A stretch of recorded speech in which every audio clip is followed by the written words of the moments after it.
Northern California is known for dramatic shores, towering trees, snow-capped mountains, and lush landscapes.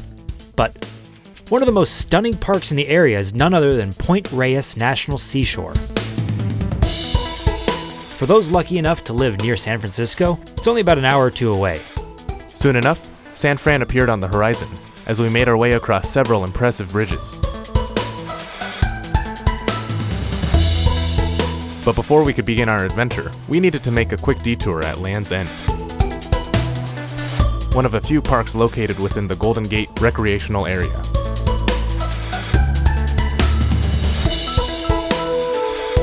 Along the trail clung some tasty snacks, but we'll talk more about that later.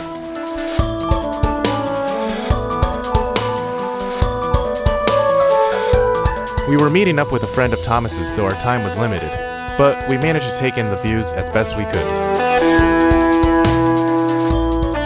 This is unbelievable. There you go. So we're meeting a friend 5 minutes ago, and she's on the other side of San Francisco, and we got a lot of stairs to go up. Race you. We managed to make it in time to meet up with my friend for a bite to eat before resting and hitting the road the next morning. And you really can't go to San Francisco without driving under the Golden Gate Bridge.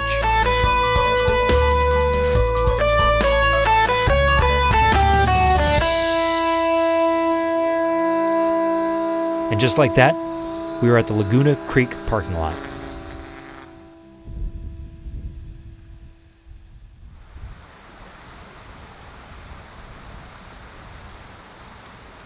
What was supposed to be a stormy, rainy day turned into a beautifully sunny, albeit windy day. In the nearby field, quails, California's state bird, pecked, frolicked, strutted, and scuttled around.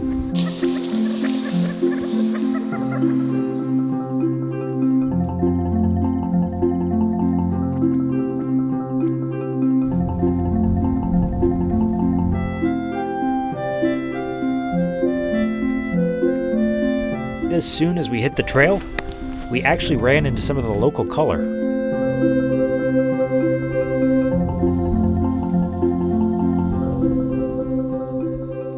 So we right from the trailhead, we were lucky enough to see a herd of female Tule elk, and you can actually see the animal trail that they took and how they carved through the grass all the way up here and onto the trail and headed up that way.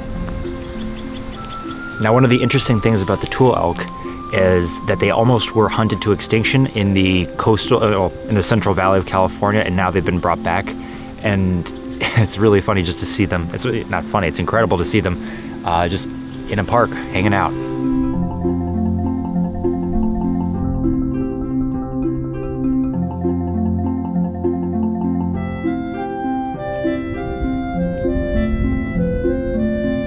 So this place just feels like super different from, I mean, maybe not anywhere I've been, but it just feels really different from places I've been recently. And I think a big part of that is I had just left Ohio and it started snowing like right when I left. So it's still been really drab and cold. But out here, it's just like everything is green, springing up. It's like I've time traveled through the seasons. But I mean, this is like such a perfect day. I'm full of elation.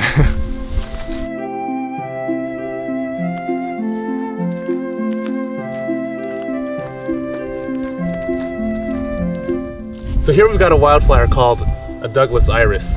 It's got a beautiful purple color. I think they usually enjoy growing near water, which makes sense because there's sort of a watery ditch here. But just like, it's got such a lovely shape. It's really all I can say about it. It's super pretty.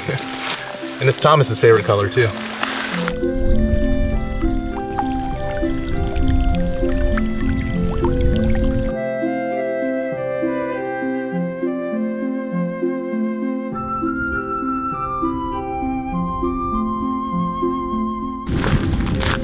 You know, it doesn't just feel like spring because there's all these plants popping up. It's also just the smell and the feel of it, like, especially the smell of it. I feel like every season has its own unique scent. I don't know, in the winter it's just that really cold air, but out here you just smell the life. And I'm hoping that tonight when we're in the tent together, that's all we'll be smelling. I think I definitely have my own unique smell.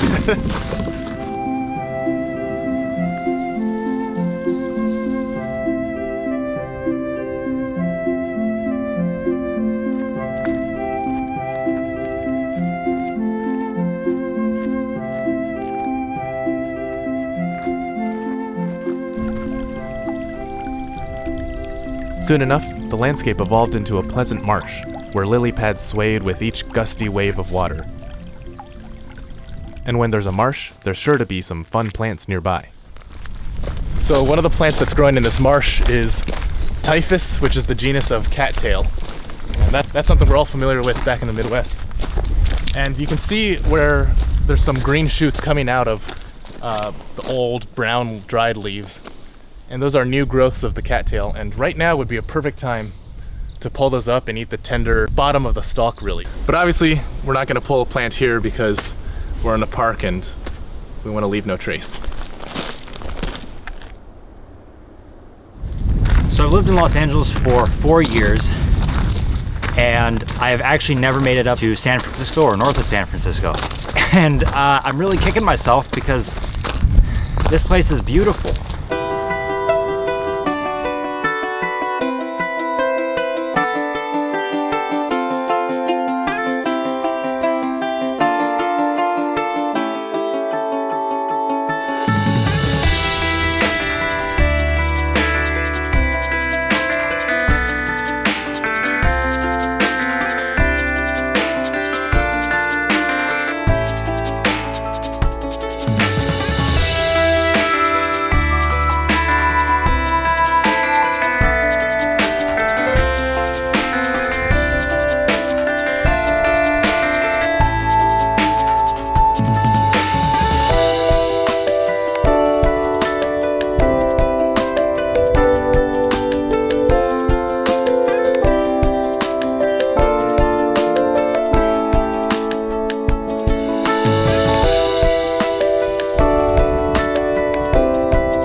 What are you thinking right now?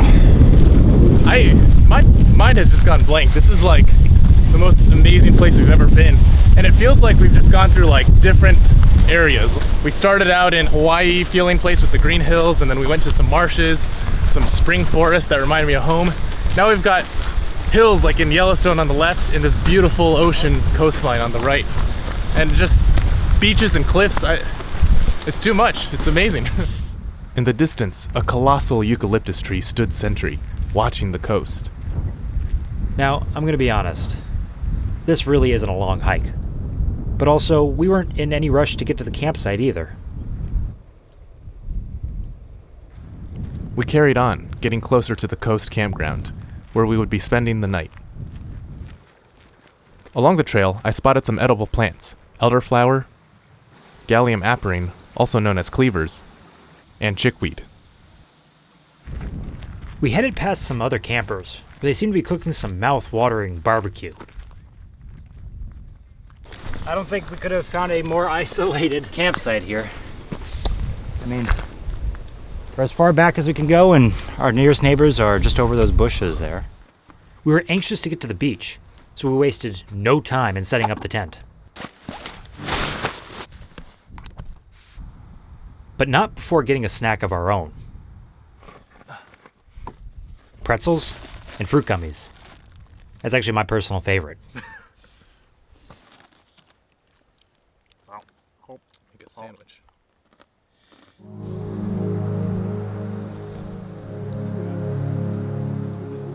We couldn't head to the beach without paying tribute to the ancient eucalyptus tree nearby.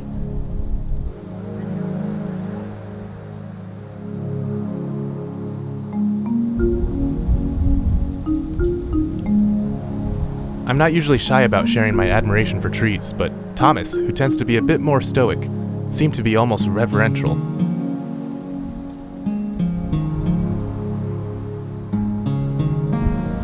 I think there's some moments in life that will stick with you forever. When we sat by this tree and looked into the ocean, time seemed to not exactly stop, but more like have no purpose. The tides will always come and go. Loved ones will always grow older, and landscapes will eventually morph, change, and cease to be. But in this moment, we felt like we were able to collect ourselves and appreciate everything as it was, knowing full well that it will no longer always be that way.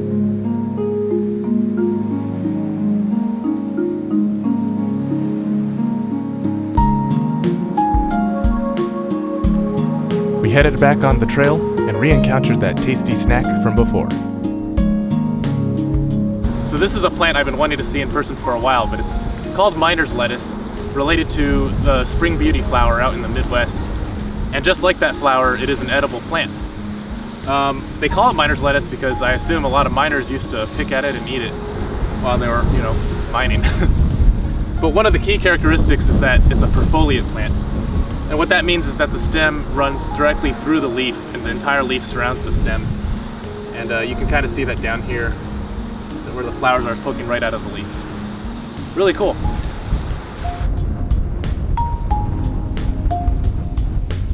When you go to the beach, you'd be forgiven for thinking that it'd be a warm and relaxing experience. You might even have one of those drinks with a fancy umbrella in it. Yeah, this wasn't even close. Even still, the soothing waves and the steep cliffs helped make this the perfect playground to find some hidden shore treasures, like this blue Velella jellyfish, among some other cool things.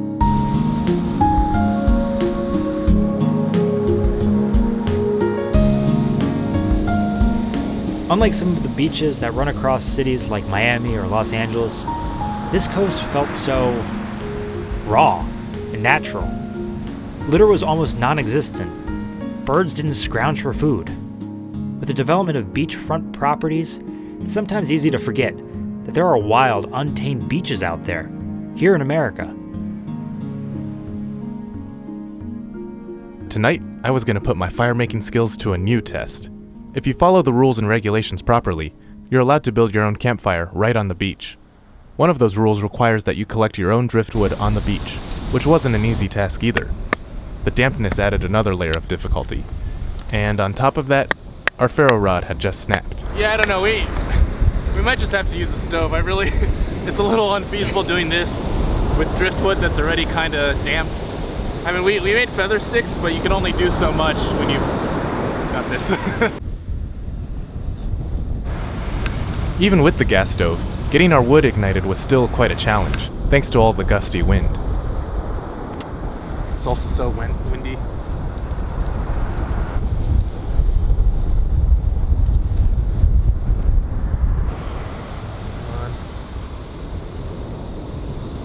Shoot. That was pretty tough to get started, I'll admit. It's super windy. The wood is not perfect. We just pretty much had to use the stove to ignite it all. Ooh. Now I'm getting smoke in my eyes.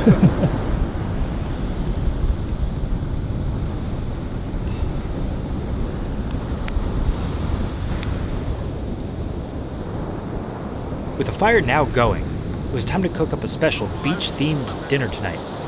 Canned crab meat, and also ramen, because why not? This is a very metropolitan way of displaying food, I feel like. I don't disagree with you, but it's the best we have right now. Oh, no. It's like something you'd see in like a hipster restaurant, you know? Maybe not quite as Charred. Yeah. It's actually really good though. What do you think? I think I need a little bit more salt, but for what we got, it's good enough. Well, I think the ramen's gonna be a little better. I think so too.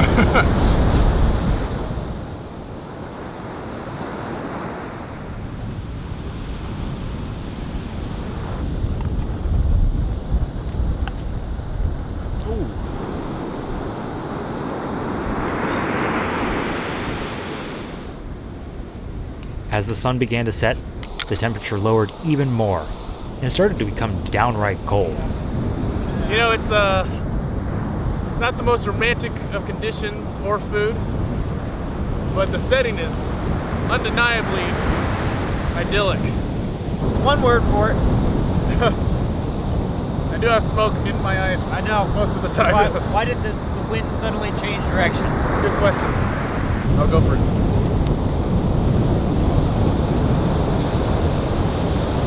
Certainly had worse.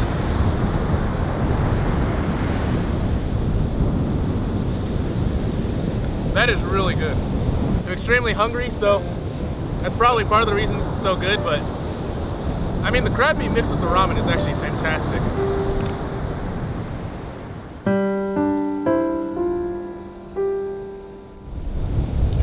cold, extremely windy, but it's good times nonetheless.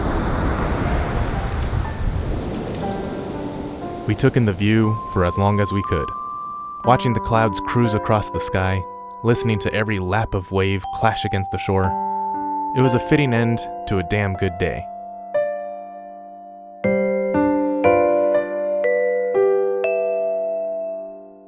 In no time, the sun had disappeared, and the nightly storms began to roll in.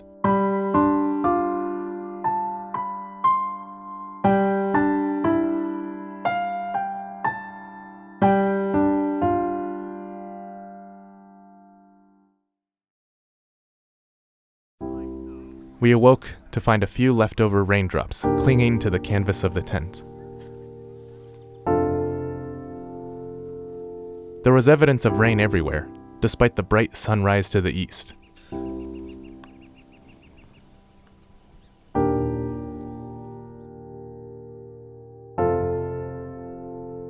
We packed up our tent and began our short walk back to the car.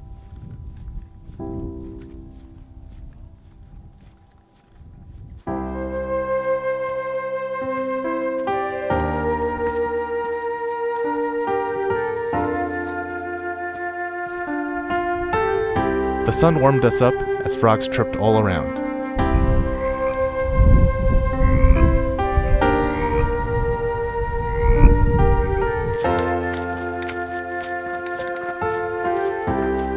In no time at all, we had almost made it back. Well, we're almost done. See the cars up there. Overall, what'd you think?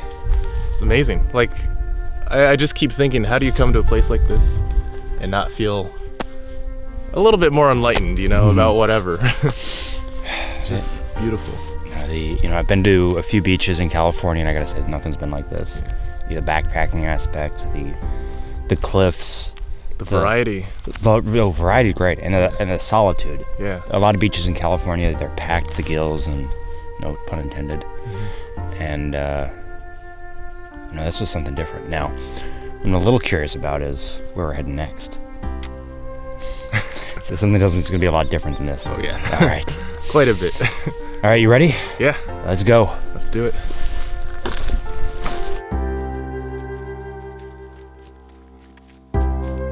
Point Reyes is an incredible place. And although this was an amazing first stop on our long journey home, part of us was worried that we might have peaked too soon, seen the best first. We were so wrong.